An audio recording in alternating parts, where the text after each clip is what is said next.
Subscribe करें madam sharing channel को और बेल आइकन को भी ऑल पे सेट कर दें ताकि आने वाले वीडियो का नोटिफिकेशन आपको टाइम टू टाइम मिलता रहे।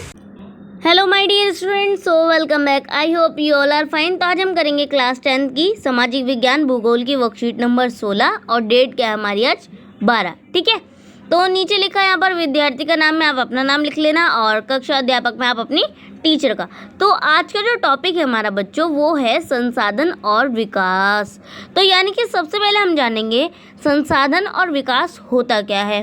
ठीक है, इन दोनों में डिफरेंस समझेंगे, देन हम अपनी वर्कशीट को करेंगे। ओके, तो संसाधन क्या होता है, सीधे सीधे अल्फाजों में समझने वाली बात है।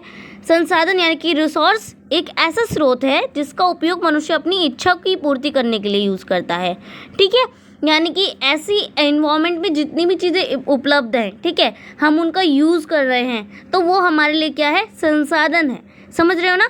और अब आती है बात विकास की।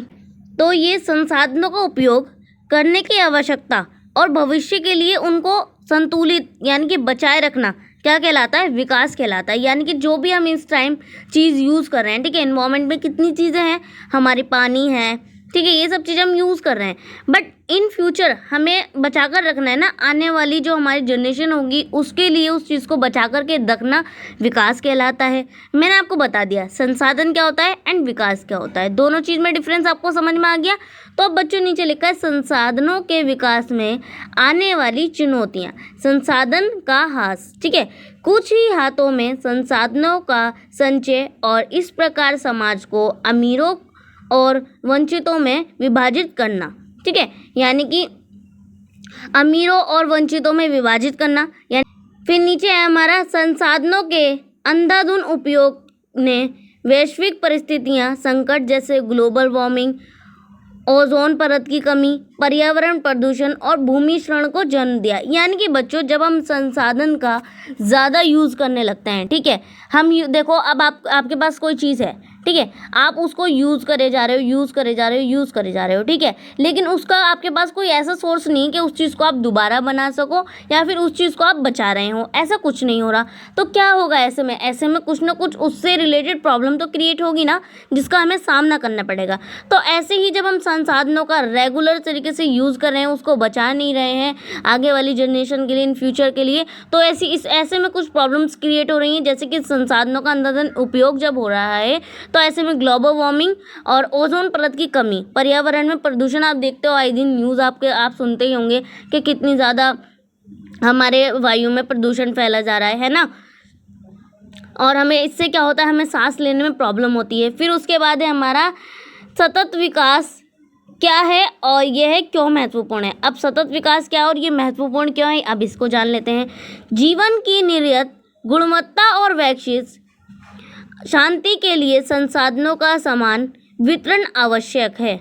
यह जीवन के सभी रूपों के स्थायी अस्तित्व के लिए संसाधन नियोजन की मांग करता है। बच्चों यहाँ जो लैंग्वेज लिखी हुई है थोड़ी सी कठिन लिखी है, मैं आपको अपनी लैंग्वेज में बहुत ईजी से समझा देती हूँ। सतत विकास वह विकास है जो भविष्य की पीढ़ियों की अपनी ज़रूरतों को पूरा करने के लिए क्षमता से समझौता किए बिना वर्तमान ज़रूरतों को पूरा करता है। कितनी ईजीएस्ट लैंग्वेज थी, थोड़ी सी ये कठिन है, कोई बात नहीं, बट मैंने आपको अपनी लैंग्वेज में आराम से समझा दिया। चलिए नीचे आ जाते हैं। सतत आर्थिक विकास। अब हम जानेंगे सतत आर्थिक विकास क्या होता है। सतत आर्थिक विकास का अर्थ है पर्यावरण को नुकसान पहुंचाए बिना विकास होना चाहिए और वर्तमान में किसी से भविष्य की पीढ़ियों की ज़रूरतों से समझौता नहीं करना चाहिए। यानी कि ये हमारा सतत आर्थिक विकास ऐसा होता है जिसमें हम ना ही पर्यावरण को कोई नुकसान पहुंचे, हमारे विकास में भी कोई रुकावट ना आए। ठीक है, समझ रहे हो ना। उसके बाद नीचे है हमारा संसाधन नियोजन की आवश्यकता। अब संसाधन नियोजन की आवश्यकता क्यों होती है, अब हम ये जानेंगे। चलिए पढ़ते हैं। संसाधनों के विवेकपूर्ण उपयोग के लिए संसाधन नियोजन एक व्यापक रूप से स्वीकृत रणनीति है। भारत में संसाधनों की उपलब्धता में व्यापक असमानता के कारण यह महत्वपूर्ण है। कुछ क्षेत्र एक प्रकार के संसाधनों में समृद्ध हैं लेकिन अन्य प्रकार के संसाधनों की कमी है। कुछ आत्मनिर्भर हैं जबकि अन्य पास कुछ महत्वपूर्ण संसाधनों की भारी कमी है। उदाहरण के लिए लद्दाख सांस्कृतिक विरासत में समृद्ध है, लेकिन पानी, बुनियादी ढांचे और कुछ महत्वपूर्ण खनिजों की कमी है। इसके लिए राष्ट्रीय, क्षेत्रीय और स्थायी स्तरों पर संतुलित संसाधन नियोजन की आवश्यकता है। संसाधन विकास में तभी योगदान दे सकते हैं जब उनके साथ उपयुक्त तकनीकी विकास और संस्थागत परिवर्तन हो। ठीक है बच्चों, समझ गए आप? हमारा था ये संसाधन नियोजन आवश्यकता हमने पढ़ी। तो मैंने आपको ये चारों पॉइंट समझा दिए बहुत अच्छे से। आई होप आप लोगों को समझ में भी आ गए होंगे। ठीक है, तो अब आ जाते हैं नीचे लिखा संसाधन नियोजन के चरण। अब संसाधन नियोजन के चरण 3 लिखे हुए आपके। पहला है हमारा देश के सभी क्षेत्रों में संसाधनों की पहचान और सूची, संसाधनों का सर्वेक्षण, मानचित्रण, मात्रक और गुणवत्ता अनुमान और माप। ठीक है, फिर नेक्स्ट है हमारा संसाधन विकास नियोजन को लागू करने के लिए उपयुक्त प्रौद्योगिकी, कौशल और संस्थागत ढांचे के लिए एक योजना संस्थागत विकसित करना। ठीक है, फिर समय राष्ट्रीय विकास योजनाओं के साथ संसाधन विकास योजनाओं का मिलान करना। ठीक है, अब यह है हमारा संसाधनों का संरक्षण। अब संसाधनों का संरक्षण पढ़ते हैं हम। अत्यधिक खपत और संसाधनों के अत्यधिक उपयोग से सामाजिक, आर्थिक और पर्यावरणिक समस्याएं हो रही हैं। इस प्रकार सभी स्तरों पर संसाधन के संरक्षण की आवश्यकता है। गांधी जी ने कहा था, हर किसी की ज़रूरत के लिए काफ़ी है,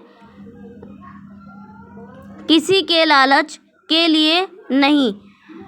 वह बड़े पैमाने पर उत्पादन के खिलाफ से और द्वारा बड़े पैमाने पर उत्पादन के साथ बदलना चाहते थे। ठीक है बच्चों, तो ये हम समझ गए। चलिए नीचे आ जाते हैं। अब कुछ क्वेश्चन सॉल्व करने हैं, वो क्वेश्चन हम सॉल्व कर लेते हैं। मैंने भी सबको पूरा समझा दिया, बहुत अच्छे से समझ में भी आ गया होगा आई होप आप लोगों को। तो चलिए क्वेश्चन आंसर सॉल्व कर लेते हैं। 3 क्वेश्चन है, काफ़ी छोटे छोटे से।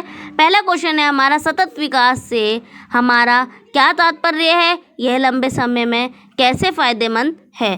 तो सतत विकास हमने पढ़ा था, तो इसका आंसर आप लिखेंगे सतत विकास का अर्थ है पर्यावरण को बिना नुकसान पहुंचाए और आने वाली पीढ़ी को ध्यान में रखकर किए जाने वाला विकास जीवन की निरंतर गुणवत्ता तथा संसाधनों के संरक्षण के लिए सतत विकास लाभदायक है। ठीक है, ये हमारा हो जाएगा क्वेश्चन नंबर फर्स्ट। अब आ जाते हैं क्वेश्चन नंबर सेकंड पर।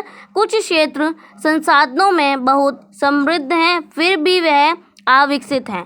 क्या कारण हो सकता है, इसका एक उपयुक्त उदाहरण दीजिए। संसाधन नियोजन समस्या को हल करने में कैसे मदद कर सकता है। तो आपको इसका आंसर लिखना है, कुछ क्षेत्र संसाधनों में बहुत समृद्ध हैं, फिर भी वह अविकसित हैं।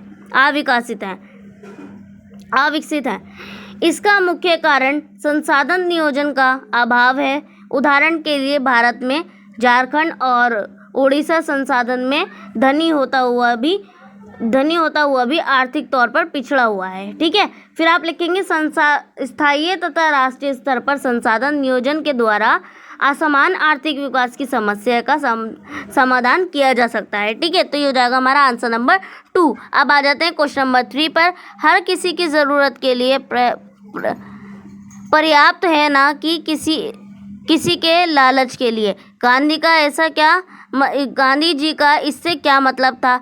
क्या आप इसे समझाने के लिए वास्तविक जीवन से एक उदाहरण दे सकते हैं? तो आप इसका आंसर लिख देंगे भाई।